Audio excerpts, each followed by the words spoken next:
자, 후보 단일화 문제를 둘러싼 국민의힘 상황 이제 한 치 앞도 내다보기가 어려워졌는데요. 정치팀 이기주 기자에게 좀 더 물어보겠습니다. 자, 이 기자. 네. 정작 한덕수 후보는 왜 이른바 꽃가마라고 하던가요? 그 한 발 뺀다 혹은 뒷짐진 듯한 모습으로 이렇게 가만히 있는 모습인데 김문수 후보가 그랬잖아요. 실제 경선에 참여하지도 않았고 돈도 안 썼는데 네. 근데 당 지도부는 김문수 후보 공격하잖아요. 이거 왜 그런 겁니까? 그러니까 한마디로 왜 말을 바꿨냐 이겁니다. 네. 경선을 할 때는 한덕수랑 단일화를 할 것처럼 해서 당원과 국민들이 뽑아줬는데 네. 후보가 되고 나니까 단일화에 미온적인 태도를 보이면서 화장실 들어갈 때랑 나올 때랑 다른 것 아니냐 이런 비난을 받고 있는 건데요. 네.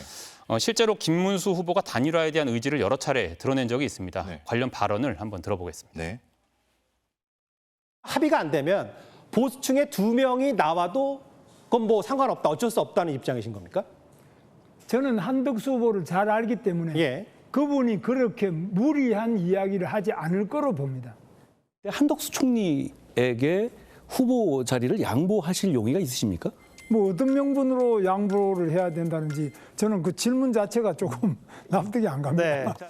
네, 보신 것처럼 단일화 얘기를 하긴 했는데 네. 앞뒤 맥락을 잘 살펴보면 한덕수가 아니라 자신으로 단일화를 해야 된다 이런 의지의 표명이었거든요. 네, 그렇네요. 그러니까 결과적으로는 김문수 후보가 다소 모호하게 말을 해서 말바꾸기라는 비난을 자초한 측면도 있고요. 네. 국민의힘도 김 후보의 발언을 마치 한덕수 단일화로 확대 해석하면서 후보 찍어내기 논란을 키웠다 이런 비난을 받고 있습니다. 자, 그런데 이게 기시감이 든다 이런 지적도 많잖아요. 예. 비슷한 상황이 국민의힘에서 없었던 게 아닌데 과거에도 이런 식의 이른바 찍어내기가 있었잖아요. 네, 3년 전에 윤석열 대통령이 취임한 이후부터 이 찍어내기 논란이 반복이 되고 있습니다.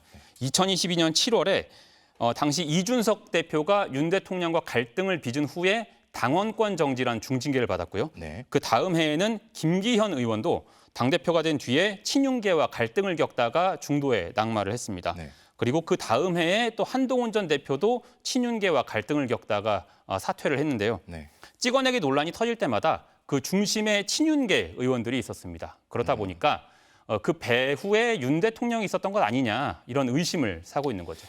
자, 그러니까 공교롭게도 이러한 소위 찍어내기의 항상 배경에 윤석열 전 대통령이 있었다는 걸로 보인다는 건데 파면이 됐는데 국민의힘은 여전히 그냥 계속 윤석열 전 대통령인가요? 이게 자중질환이 수습이 가능하겠습니까?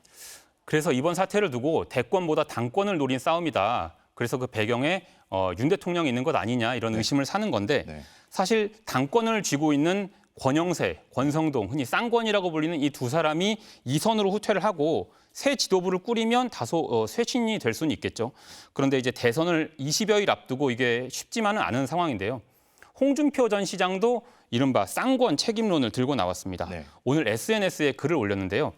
3년 전 두 사람이 윤석열을 데리고 올 때부터 당에 망조가 들었다. 네. 윤 대통령과 두 사람은 천벌을 받을 것이다. 이런 거센 비난을 퍼붓기도 했습니다. 네. 앞으로 친윤계에 대한 쇄신의 목소리가 당내에서 커질 걸로 보입니다. 자, 아직도 윤석열 전 대통령 얘기가 계속 나오는군요. 이기주 기자 잘 들었습니다.